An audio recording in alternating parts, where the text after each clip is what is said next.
Welcome to the Wealth Stream Podcast. The team at Hightower Great Lakes share their insights and passions for empowering their clients to live their best life. In this energetic podcast, we will take you on a journey to help you navigate your financial future, overcome life's challenges to reach your financial goals, and find the financial clarity you've been searching for. Let's explore the downstream impact of your wealth and what it means to you, your family, and your community to live greater. Hello and welcome to the Wealth Stream with Tim Scannell from Hightower Great Lakes. Tim, how are you? I'm doing really well, Eric. How about yourself? I am doing fantastic. We're back Excellent. together, and Yes. I'm sorry. I just love the title of your podcast. You sent me some notes ahead of time. Raising Your Business Like a Child. Yeah, so that could go either way, right? Huh? I know. Right. This could be good or this could be, oh boy, what was he thinking? That's exactly it. All right. Yeah. So what were you thinking? All right. So I was thinking positively, actually. All right. It could be the good part of it. So we've always talked about it, but one of the things we do with all of our clients in planning is wealth transfer processes, charitable giving, but we also focus on trying to enhance their wealth. And enhancing their wealth means partially, if you're a business owner, it means trying to make sure that when you are ready to exit, because we're all going to exit at some point, that the maximum value is there, hopefully for the business owner and who they care for to live in retirement and financial independence, but also to pass on to the next generation when they're gone. So today, I want to focus on wealth enhancement and specifically in preparing a business to exit. And it's part of my It's Not About the Numbers series. And I think I mentioned in the last podcast, I created that the morning of recording that one, just thinking out loud about it. But, when I talk with clients, when I work with people, or when business owners ask me, what are the key parts about, or the key variables impacting value, they always focus on the numbers. But I wanted to have, this is kind of the third and part 3, I guess, of a podcast series where we talk about things that impact the value of the business that's not necessarily the numbers. Yeah, and I think that's incredibly important because numbers are what they are, right? I mean, there's things that you can do to fudge the numbers, and well, I guess that's not the right way to do it, but move the numbers one way or another, hopefully positively. But truly, the things that you've been speaking about and the things that are most important to most people really aren't the numbers when they break it down. Exactly. And, in 2 podcasts ago, I talked about, the business is not rocket science, or valuing the business isn't rocket science. And the last one I did was talking about the Switzerland discount. And those really covered structuring your business so that you're not relying on one key customer, one key employee or supplier. And similar to the last 2 podcasts, I want to talk today about, focusing on maybe raising your business like a child as a kind of as a strategy to also help make sure that you get a higher value when you're ready to exit. So, ready for that, Eric? Yes, I'm picturing lots of vegetables and exercise and not so much TV time. Exactly. Eric, let me ask you, you're a business owner, entrepreneur. So, why did you decide to become an entrepreneur? I was really attracted to the freedom, for one. I know that starting a business is a lot of time, but once you put in the time and you get the foundation established and you're able to make the income that you want to make, right? If you are, I'm not saying that everybody does the same thing, but if you're structuring it the way you want to structure it, you should be structuring it in a way that either is going to provide you the amount of income that's going to afford you the freedom to do all sorts of different things that you want to do, maybe experiences, or it's going to be structured in such a way that you can enjoy the time that you have.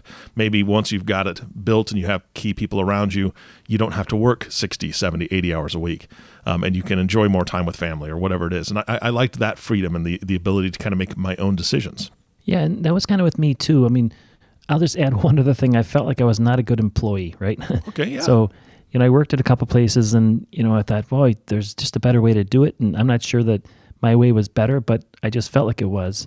But like you too, when I first became a business owner, entrepreneur, I wanted control over my time. The job that I had required a lot of travel, required I be away from my family. And I just wanted more control over time, travel, freedom, money, etc. And I find that when I meet with my clients or talk to them, most of them aspire to really the freedom is kind of the key thing that comes up. Sometimes I call a lot of my clients accidental entrepreneurs in the sense that I have an electrician client who really just wanted to be an electrician and do a job how he felt it should be done. And he ended up owning a business, and then he hired a bookkeeper, then he hired a salesperson, and he just kind of morphed into it. I also have a lot of clients who they just want control over how they spend their time, like I did with my family. Yeah. I have a number of clients who really want to dedicate more time to philanthropy, giving back or just following their passions. And then, I'll just give you a weird example, but it really hit me when I was probably 5 or 6 years into the business, and I was meeting with a physician, and this doctor said to me, Tim, you're lucky you get to choose. You get to choose who you work with. And it didn't occur to me, they take the, I always mispronounce this, the Hippocratic Oath or whatever that's called. I think that's right. But they're, thank God they do, right? Because they're required to work with whoever walks in the door. But as you know, there are some people who are more draining, some people who are more of a connection, and others aren't. So a lot of times just being freedom to choose who you work with and avoid the people who drain your energy is a big one too. Yeah, absolutely. And then the other one, I think when you read in periodicals, newspapers, etc., or complaints about entrepreneurship or capitalism, business, I think people always think it's all about the money. And certainly making more money is important. Like when I was an accountant, I was a CPA, and I looked and I said, well, one of my goals is to have children, and this is where I want to live, and this is what I want to do. And I looked in that industry, and I just didn't see that I could make as much money in that industry. So I decided that was one of the other reasons or things I was thinking about when I decided to start my own business. Yeah, and here's the thing: is that you got a lot of kids. Right? And wait a minute. Yeah, it's a blessing, but I mean, it's also a big expense. And I feel that, quite honestly, Tim, if I had been in a position, my wife and I married early, and we had kids very, very young, we stopped at 2, and a huge part of that decision was financial, absolutely financial, because I couldn't imagine bringing a third child into the mix and having that added expense and where we were at financially at that moment. I just couldn't see it, and so that. That's kind of a regret in a lot of ways. I would have loved to have had maybe 3 or 4 kids, and I think you've got 5.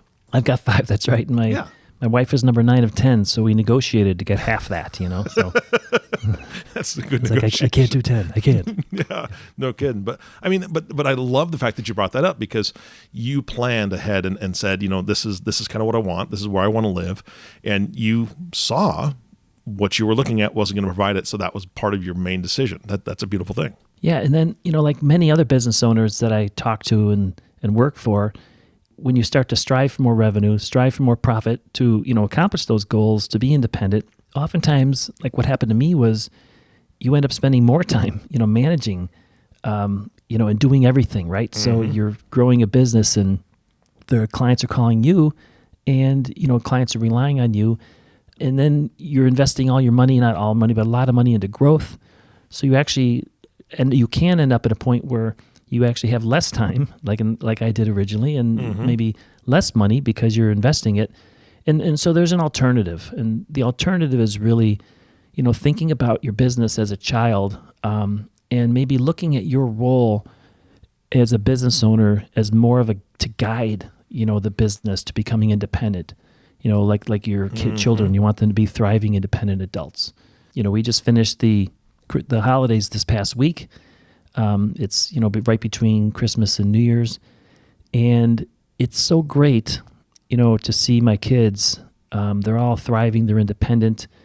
It's sad, right, to see them go, like they don't need you anymore, right? Like a lot of founders I have, business owners who have remorse or regret, or they're just trying to figure out what to do once they exit, but you're happy to see them.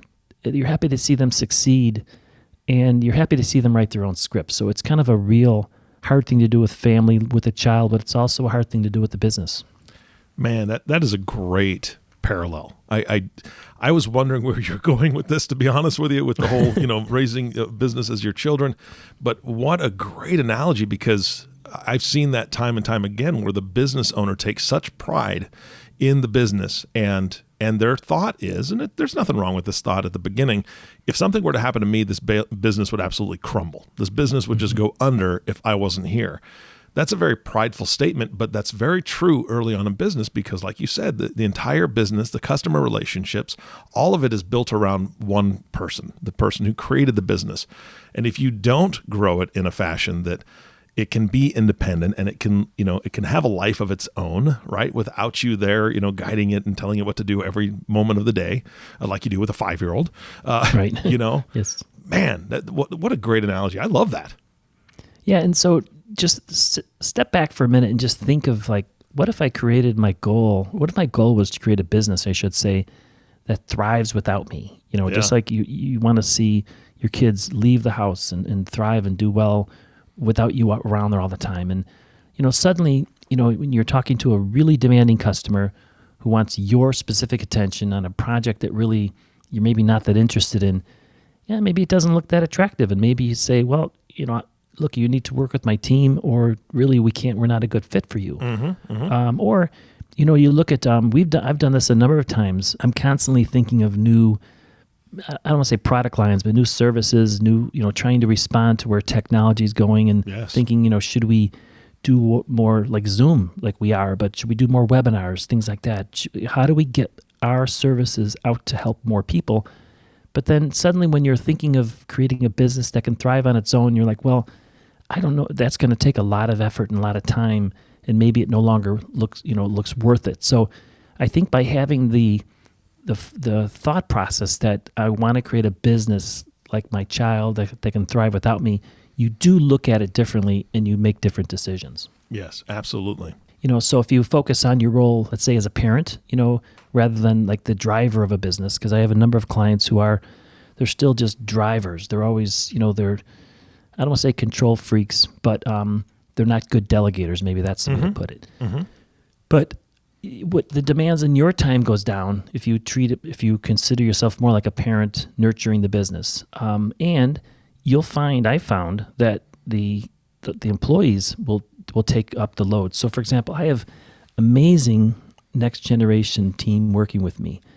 We've been able to recruit and retain a couple of really great people, Wes Barnes, Samantha, who's been on the podcast. So is Wes, also Justin. And I find that when I step back and say, yeah, sure, I could do that myself, or I could maybe do it faster. But if I help them, it's almost like, I think you've said before, Eric, teach them to fish rather than give them fish. If you help them understand why it needs to be done or what the thought process behind it, a lot of times I have found they do a much better job than I do. So it's been great. Yeah, and I think that if you truly are hiring the correct people and you're nurturing the correct people and you're guiding them and mentoring them, they get more and more excited about taking that work on, and they, quite honestly, they can do it with a bit more energy and passion than we can at our age. just saying it. Well, okay, I agree with you there. I reluctantly agree. Yes, yeah, right. Absolutely. That's great. And the ultimate irony, I think, is that the business is actually going to be worth more when you're ready to exit, when you're getting ready to leave. And again, we all have to exit the business at some point.